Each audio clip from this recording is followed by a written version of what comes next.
یعنی ببین اکتیویژن سلولای خاکستری طراح این خونه تو گاییدم. کلی خونه هست ولی امروز با این خونه کیری کار دارم. همینجوری که داشتم کیر میکردم تو طراحی خونه یادم دو تا گرگ جقیم هم داشتم. از اونجایی که منم دیشب زده بودم گفتم اینا رو هم میزنم. اولی امکان صدا کیر الاغ داد اومدم فینیشش ولی یادم یکی دم از کونم در اومد. تخمم تو گلوم چسبید.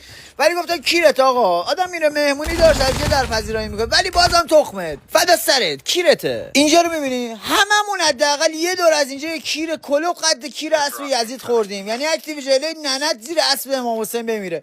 میگم کسکش کیرت اینجا رو دیگه چرا خراب میکنی؟ کسکشی خونه است یا خرابه؟ من نمیدونم کدوم برو داشته باشم. از پنجره یارو نیاد تو، از اینجا نیاد تو، از در پایین نیاد تو، از در پشتی نیاد تو. کسکش منطقه در خونه چیه زن کسه؟ این که دیگه خونه نیست ماشاءالله آتوسایی واسه خودش. اسمش بذار جنده خونه بیجا. اینجا که داشتم با این ننه کس لباشکی ها فایت میدادم. تو هم تا این فایتو ببینی اینا رو بدم لای حتما منو فالو کن. لایک و فالو به من انرژی زیادی میده. و اینکه هیتر عزیز آبجو خوردم چای دم زنه باباتو گاییدم. یا علی مدد.